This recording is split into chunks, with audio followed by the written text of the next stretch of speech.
Salut Facebook, j'espère que tu vas bien. Nadine, bienvenue, chorégraphe de liberté d'être et cheerleader de pleine conscience au quotidien. Pendant que tu te branches, je vais partager le live sur mon groupe. Je danse ma vie. Comme ça, ils vont pouvoir y avoir accès. J'espère que tu vas bien. C'est le dernier live.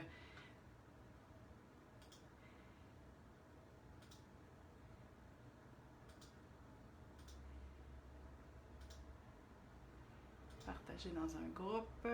Voilà. Alors, j'en perds mes notes. J'espère que tu vas bien pour ce dernier live de l'année.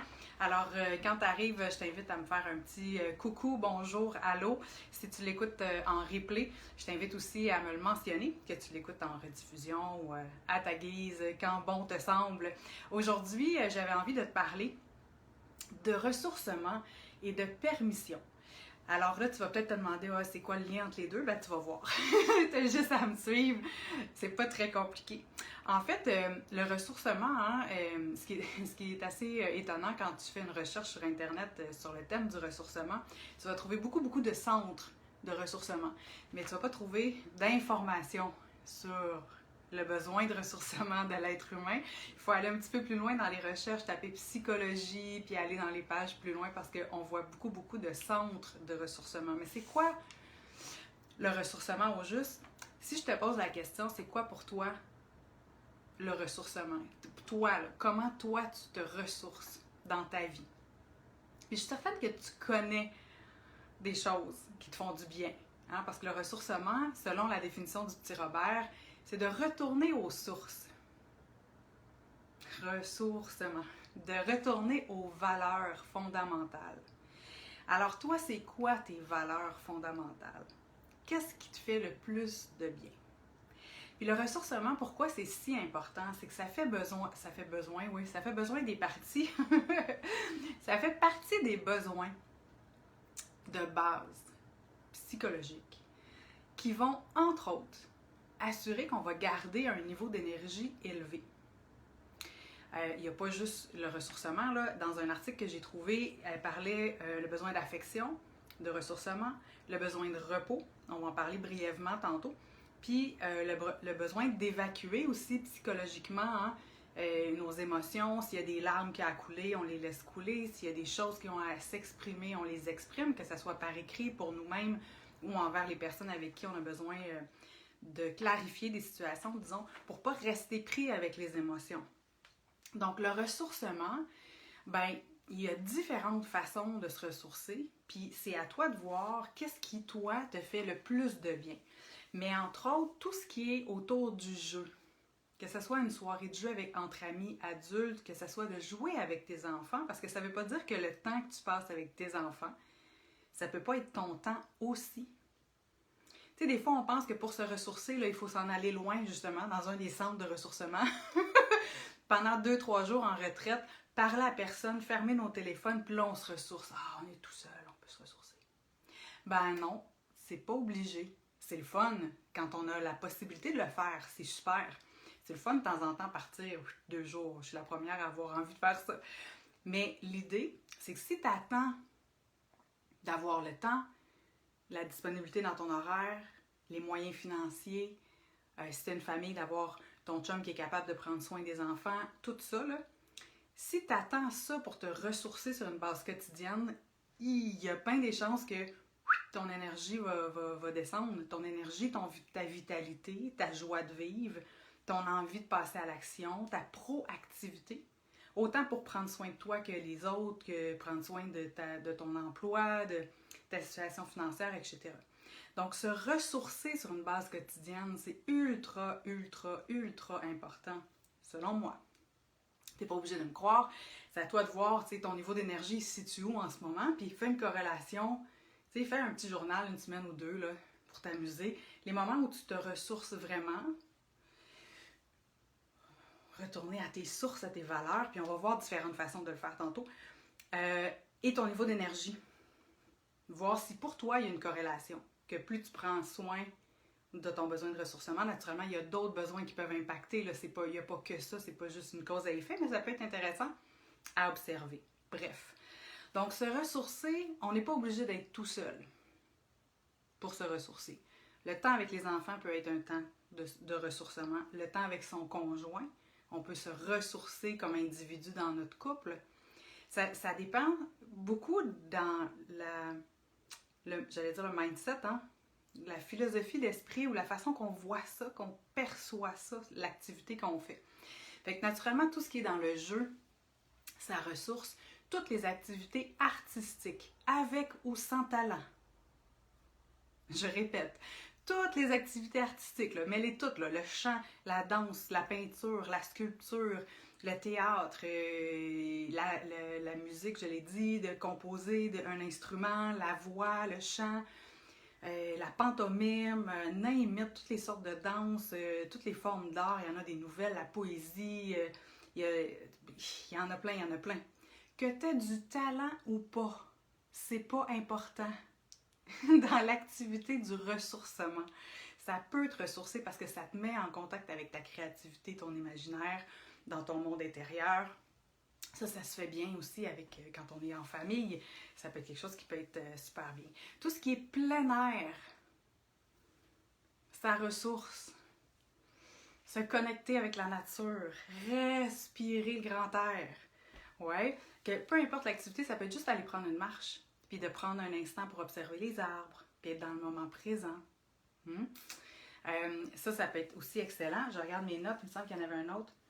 Ouais, ben toute activité dite spirituelle, méditation, yoga, mais encore là, encore faut-il faire ces activités-là dans un état d'esprit propice au ressourcement. Si tu t'en vas faire ton yoga, là, puis pendant que tu as la tête en bas, là, tu te mets à penser à ton meeting de demain puis ce que tu vas dire à ton boss, là. Je m'excuse, mais tu n'es pas en train de te ressourcer. Hein? Tu es en train d'étirer ton corps. Oui, oui. Tu fais bonne figure dans ton agenda sur papier. Je suis allée au yoga 3 fois cette semaine. Bravo. Pourquoi j'ai pas d'énergie? Ben, ça se peut que c'est parce que pendant que tu avais la tête en bas en faisant moi je connais pas les positions, là, mais la montagne, ben, tu es en train de penser à ta liste d'épicerie. Ben là, tu n'es pas dans le moment présent. Fait que c'est un peu moins ressourçant. Fait que l'état d'esprit est super important quand tu fais ces activités-là. Fait que je sais que tu le sais. Je sais que tu connais probablement déjà les affaires qui te font du bien. Hein? Puis, rapidement, il y a aussi le besoin de repos. Puis le besoin de repos, pour gérer, on est dans qu'est-ce qui peut nous permettre, hein, pour nous ressourcer, de gérer notre niveau d'énergie. Et le repos, c'est pas nécessairement de dormir. C'est de mettre notre hamster à off. Puis ça, ce qui est une des façons de le faire, parce que tout le monde a sa façon, mais de se rentrer dans un bon livre, d'écouter un film ou une série, de passer une soirée entre amis. Ça met notre hamster, là, tout ce qu'on peut imaginer, réfléchir, les tâches, les choses à faire, tout ça, ben ça donne un break. Ouais, fait que ça aussi, ça fait du bien. Repos, ressourcement, là. Puis là, surtout si tu écoutes la vidéo en décembre 2020, hein, on s'en vient avec une belle période de temps où on va avoir du temps pour se ressourcer et se reposer. Profitons-en. Mettons-nous dans un état d'esprit pour en profiter, pour vraiment nous ressourcer de cette drôle d'année qu'on vient toutes de traverser. Peu importe comment tu l'as vécu, peu importe ce qui est arrivé dans ta vie, ça a été une drôle d'année pour tout le monde. On va dire ça, OK? Une bizarre d'année, différente. Fait que ça nous a fait sortir de notre zone de confort, ça a brisé nos routines, il a fallu se réinventer, hein, c'est un mot qu'on utilise partout, mais reste que c'est ça. Fait que se ressourcer et se reposer. L'état d'esprit, super important. Et la dernière question que j'ai pour toi aujourd'hui, est-ce que, et ça c'est le lien de mon titre, hein? Ressourcement et permission. Est-ce que tu te permets de te ressourcer? Est-ce que tu te permets de te reposer? Ça paraît anodin peut-être, la question, mais je t'invite vraiment à te la poser pour vrai. Puis pas juste là maintenant, là, mais dans les minutes, journées, réfléchis à ça. Hey, moi, là, dans ma vie, je me permets-tu de me ressourcer? Parce que tout part de là. Je sais que tu sais les choses que tu peux faire pour te ressourcer. t'en connais plein. T'en fais peut-être, hein? Comme mon exemple tantôt, 3 fois du yoga dans ta semaine, sur papier, ça paraît bien. Oui, oui, je me donne la permission de me ressourcer, mais quand je suis là-bas, je suis en train de capoter à préparer la conférence que je vais donner. Ben là, non, tu te ressources pas. Alors, permets-toi. C'est l'invitation que j'ai envie de te faire. Pour toujours, mais là, en ce moment, pour le temps des fêtes 2020 particulièrement, donne-toi cette permission-là de te ressourcer, peu importe ce que ressourcer veut dire pour toi, peu importe la façon dont tu choisis de te ressourcer, ce qui te ressource le plus. Si tu as besoin de t'isoler 24 heures dans une chambre et dire au reste de la famille de ne pas te parler, fais-le. Donne-toi cette permission-là. Si tu as envie de voir un ami, de parler avec quelqu'un, donne-toi la permission de le demander. Hey, j'ai besoin de connexion, j'ai besoin de connecter. J'aurais envie qu'on passe du temps ensemble. Quand est-ce que ça fit dans ton horaire? Permets-toi d'écouter tes besoins pour les combler. Puis ça aussi, là, ça ressource. Puis ça aussi, ça nous fait gagner des points dans notre estime de soi, de prendre soin de nous. Puis ça, malheureusement, personne ne peut le faire pour nous. Alors, permets-toi de te ressourcer. S'il te plaît. Pour toi-même, mais pour tous les gens qui t'entourent, parce que plus tu vas te ressourcer, tu vas te permettre ça. De un, ton énergie à toi va être beaucoup meilleure. Hein? C'est sans contredit. Tu vas être plus de bonne humeur, tu vas avoir plus d'énergie, tu vas être plus joyeuse, plus créative, tout ça. Puis le fait que toi, tu te permettes de te ressourcer, ben tu donnes le droit, automatiquement, là, sans rien faire de plus, ça donne le droit aux gens autour de toi, eux aussi, de se donner cette permission-là. Alors, c'est mes souhaits pour vous cette année, pour les souhaits des fêtes, drôles de fêtes de 2020. N'hésite pas à commenter si ça te parle, si tu trouves la question intéressante, si tu vas te la poser dans les prochains jours, prochaines semaines.